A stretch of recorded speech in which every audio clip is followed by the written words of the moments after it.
Aujourd'hui, on va parler d'une marque dont tout le monde parle, mais que personne ne connaît réellement. BYD. BYD est une entreprise chinoise concurrente à Tesla, finalement, dans les modèles de voitures électriques, mais ce que peu savent, c'est que BYD, à la base, ne fabrique pas du tout des voitures.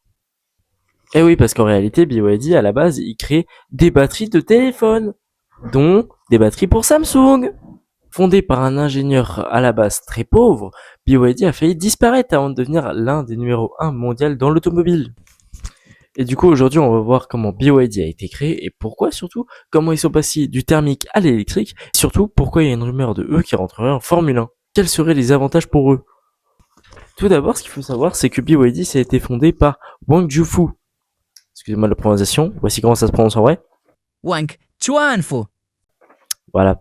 Ingénieur en batterie évidemment, mais issu d'une famille d'agriculteurs très pauvres en Chine. Exploit qui a réussi à fonder BYD en 1995, qui au début ne fabriquait pas du tout des voitures, mais qui fabriquait des batteries de téléphone portable, notamment pour Nokia, Motorola, Samsung, par exemple.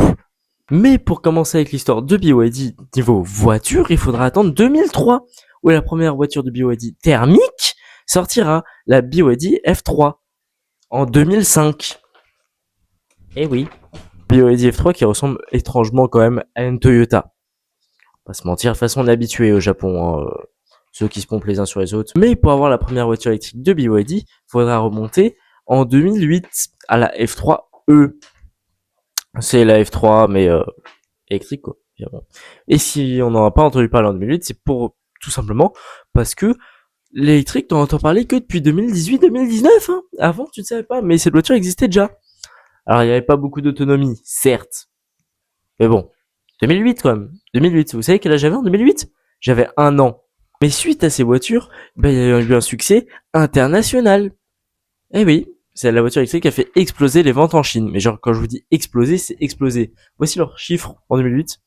Leurs chiffres maintenant, ça n'a plus rien à voir, d'accord. BYD roule sur tout le monde en ce moment. Ça vend plus que Tesla, sachez-le. En même temps, Tesla, palmarès de Tesla. J'ai un patron qui fait des saluts c'est tout. J'ai un patron pote avec Donald Trump. J'ai un patron qui a X. Ouais, c'est tout. C'est tout. J'ai des voitures qui brûlent aussi. J'ai des voitures qui brûlent. Why can electric cars suddenly catch on fire? Mais ce qu'il faut savoir, c'est que BYD, avant de devenir le BYD qu'on connaît maintenant en 2026, en 2009 à 2010, il y a eu une crise financière de BYD. Et dites-vous que BYD en 2026 aurait pu ne pas exister à cause d'une crise financière en 2012. Mais alors pourquoi BYD s'est concentré que sur l'électrique à partir de 2008 du coup? Le pari dans l'électrique, ça s'est fait de 2014 à 2020 chez BYD, c'est pas nouveau et on le sait. Il fallait investir massivement en R&D, ceux qui savent pas, le R&D c'est présent dans tout en soi. Il y a du R&D ouf, dans tout ce qu'il faut développer, la Formule 1 par exemple, l'IndyCar, la NASCAR, l'automobile, l'ingénierie, les avions, il y a tout ça, il y a le R&D, c'est le comment dire, comment ça s'appelle? C'est le R&D, le développement de la voiture. Par exemple, je vais prendre l'exemple de la Formule 1. En R&D, si tu as envie de ramener un nouvel aileron Macarena par exemple pour la Ferrari,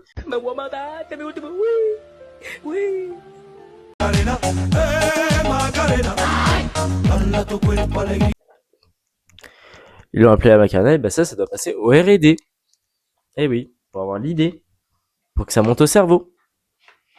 Et après ça redescende sur la voiture.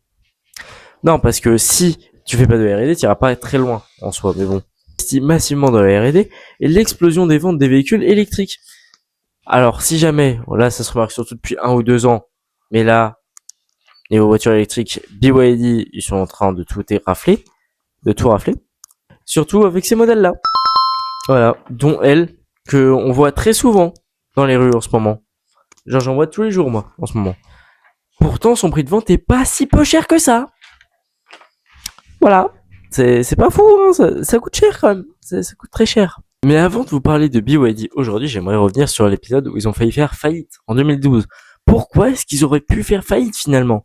Parce que je vous ai expliqué très vaguement, mais je vais rentrer un peu plus dans les détails. BYD, en fait, ils ont failli faire faillite, c'est surtout à cause d'eux. Alors c'est eux en premier, les fautifs. Voilà, c'est à cause d'eux. En fait, BYD, s'ils ont failli faire faillite, c'est pas que à cause d'eux, mais principalement à cause d'eux quand même, parce que la fiabilité de la voiture a baissé. Ils ont sorti trop de modèles trop vite. Alors qu'il y avait peu d'acheteurs. Je vous rappelle, en 2012, l'électrique n'avait pas décollé. Il y avait peu de bornes de recharge, il n'y avait pas d'acheteurs. Personne ne voyait de l'avenir là-dedans. Même encore aujourd'hui, on a des doutes. Donc imaginez en 2012. C'était il y a 14 ans. Imaginez juste. Donc, pas d'acheteurs, peu de ventes du coup, peu de gens intéressés. Et vu qu'ils sortent trop de modèles, la Chine, forcément, ils peuvent pas tous les acheter. Et la Chine, du coup, qui ralentit le développement de BYD finalement. Il y a moins d'acheteurs d'un coup parce qu'il y a moins de bornes. Du coup, vu qu'il y a moins de bornes, il y a moins de fiabilité. Il y a moins de fiabilité. Donc voilà, les finitions intérieures sont plus les mêmes. Bref, il y a eu un gros bordel parce que déjà, ils ont pu... En fait, ils investissaient énormément dans les batteries, dans les usines. Mais en fait, comment dire, ils vendaient à perte en soi. En fait, ils vendaient à perte parce que tout ce qu'ils vendaient, ben, ils le remettaient directement dans les usines, etc. pour sortir des nouveaux modèles très très vite. Alors que non. Et après, ils se sont rendus compte que c'était pas comme ça que ça fonctionnait. Ils ont frôlé la faillite. Vous imaginez, ils ont frôlé la faillite. BYD aurait pu ne pas être ce qu'ils sont aujourd'hui. Genre, les voitures luxueuses, t'as l'impression que c'est. Et les voitures électriques, ça aurait pu ne pas être ça. Ça aurait pu être, je sais pas moi, DIB. BYD à l'envers. Ça réfléchit là-dedans. Mais est-ce que vous saviez que BYD, c'est pas un nom choisi au hasard? Eh oui, ça veut dire Build Dream. Voilà, c'est BYD finalement. Mais ouais, tout est pensé, même là, c'est pensé, c'est fou. Hein. Vous saviez aussi que les machines de BYD, bah ils les achètent pas. En fait, en 1990, ils allaient dans les usines concurrentes et ils dessinaient les machines à la main. À la main. Alors, ils prenaient leur petit stylo là, leur petite feuille, centimètres, millimètres, tout, à la main. Désolé, hein, mais les Chinois sont trop forts. Non, parce qu'il fallait avoir un sacré niveau en art plastique. Hein. Moi, à ce jeu-là, tu te retrouves pas avec une machine, tu te retrouves peut-être avec un Calox. Est-ce que vous saviez que BYD a un record du monde? Non? Eh ben, je vais vous l'apprendre. Le SUV, le Tang, lui, 0 à 100 en 4 secondes. En 4 secondes. C'est plus rapide qu'une Bugatti Chiron. Bon, c'est pas plus rapide qu'une Formule 1, mais ça, c'est un autre débat. On les en veut pas, c'est pas grave. Non, mais après, oui, je veux bien, BYD, nanani, nanana. Bon, c'est pas plus rapide qu'une Formule 1, donc ça va. Mais alors, quel intérêt a BYD de rentrer en Formule 1? Eh ben, je vais vous répondre tout simplement, l'image de marque. Oui, parce qu'il faut pas oublier qu'en Formule 1, l'image de marque est super importante. Si tu as des bons résultats, tu passes pour une bonne marque. T'as des mauvais, on va vraiment le voir. Par exemple, les sponsors en Formule 1, vous savez comment ça fonctionne ou pas? Voici la voiture de Williams en 2019. Très peu de sponsors, même peut-être en 2020. Voilà. On va prendre 2020 pour être sûr. Voici Williams en 2020. Bon, regardez Williams en 2026. Qu'est-ce qui s'est passé entre temps? Williams a eu des meilleurs résultats. Et oui, parce que plus t'as des résultats, plus t'as des sponsors. Plus t'as des sponsors, plus t'as d'argent. Plus t'as d'argent, plus t'as les moyens d'améliorer ta voiture. Et plus t'as de chances de gagner, donc d'améliorer ton image de marque. Parce qu'il faut pas oublier qu'en Formule 1, il y a plein de constructeurs auto. Ne l'oubliez pas. Je vais en faire la liste tout de suite. Mercedes, Ferrari, Aston Martin, McLaren, Alpine, par exemple. As avec Toyota, évidemment. As qui n'est pas, mais du coup Toyota en est une. Il faut pas oublier Audi qui vient de se rajouter. Cadillac aussi. Est-ce que j'en ai oublié? Je ne pense pas. Il faut pas que j'en oublie parce que sinon c'est un peu la honte. Mais il y a aussi des vêtements. Vous voyez aussi des vêtements. Visa Cash App. Alors c'est le manque maintenant, mais avant c'était, c'est bien. Alpha Dori. Red Bull, une marque de boisson énergisante. Voilà. Vous suivez. Donc l'intérêt de toute façon pour BYD, c'est de rentrer en Formule 1 et d'avoir plus d'images du coup finalement. Parce que en plus, faut pas oublier que BYD, si on réfléchit bien, ils ont un circuit en Chine, circuit de Shanghai. Ils peuvent avoir un pilote chinois très facilement, Guan Yu Zhou, pilote réserviste Ferrari. Ils peuvent avoir un deuxième pilote, alors peut-être pas chinois, mais imaginons ils veulent concurrencer, je sais pas, imaginons. Voilà, comme ça, on va prendre un pilote japonais. Voilà, ils veulent rester en sous-côté asiatique. Yuki Tsunoda, réserviste Red Bull. Donc BYD a gros à jouer. En plus, ils ont les moyens de faire vite. Mais ce qu'il faut savoir, c'est qu'ils n'ont pas les infrastructures encore. Il y a une soufflerie à avoir. Et c'est pas les souffleries des BYD, les voitures qu'il faut avoir. C'est des souffleries bien plus grosses. Vous saviez aussi que BYD construisait pas que des voitures et des batteries de téléphone. Construisait aussi des bus. Des bus BYD.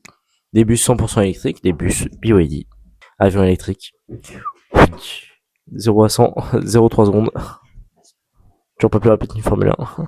J'abuse. C'est bon, j'abuse. J'arrête, c'est bon, je me casse. Mais une des particularités de BYD que j'apprécie, c'est que ils font tout eux-mêmes. Du moteur à la batterie, tout ça. Ils font tout eux-mêmes. Et ça, c'est plutôt rare dans l'industrie de l'automobile, par exemple. Prenez Volkswagen. On est bien d'accord, Volkswagen. Ils font des pièces pour Lamborghini. Volkswagen, Lamborghini. C'est bon? Vous voulez un autre exemple? On va en avoir un autre. Regardez Mitsubishi et Renault. Regardez juste la gueule de la Clio. Regardez la gueule de la Mitsubishi. Pas un truc qui vous choque, non? Mais on peut continuer comme ça, hein. Regardez Renault et Dacia. Le Dacia Duster. Le Renault Duster. Est-ce que vous saviez que Elon Musk s'était déjà foutu de la gueule de BYD ouvertement? Alors, ouvertement. Vraiment. En 2011, on lui a demandé en interview ce qu'il en pensait de BYD. Et il a éclaté de rire en disant que BYD ne dépassera jamais Tesla et que ce n'était pas un concurrent direct. Si tu veux, Elon, si tu veux. Ironie du sort, en 2026, BYD vend plus de voitures que Tesla. En même temps, c'est pas compliqué quand tu vois ce que le patron fait comme merde chez Tesla. Mais bon, c'est pas le sujet. Aussi que BYD faisait ses propres bateaux. BYD fait des bateaux aussi, ouais.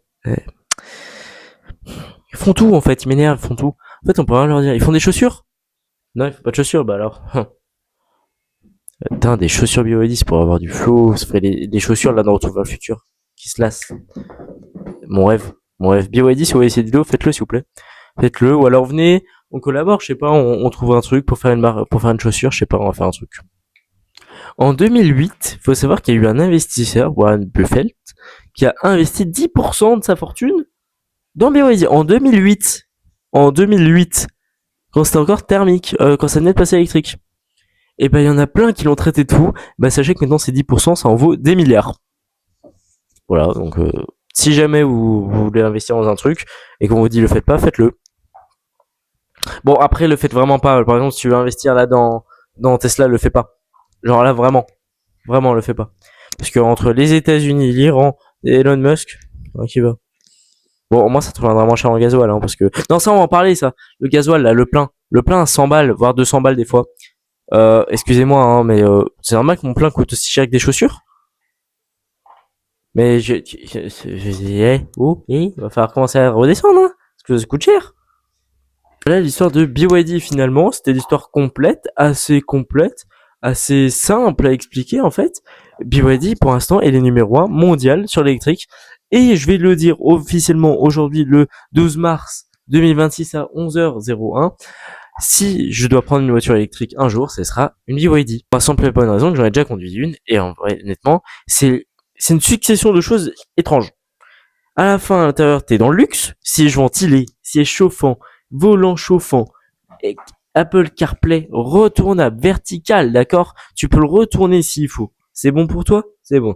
LED intérieur, karaoké à l'intérieur de la voiture. Karaoké. C'est bon? Donc si t'as envie de danser à Macarena dans la BYD, tu peux le faire.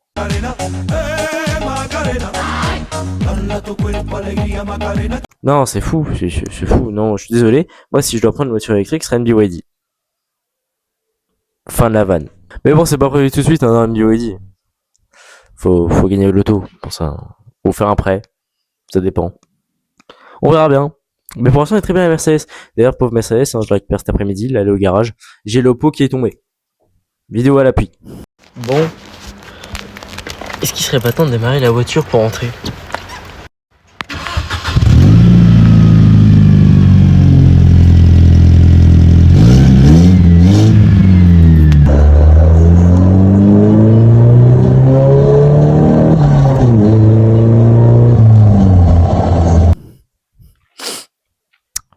Ouais.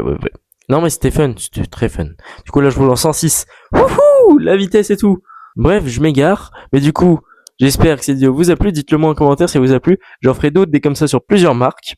Et sur ce, c'était Nico, portez-vous bien. Moi, je vous dis à bientôt. Ciao.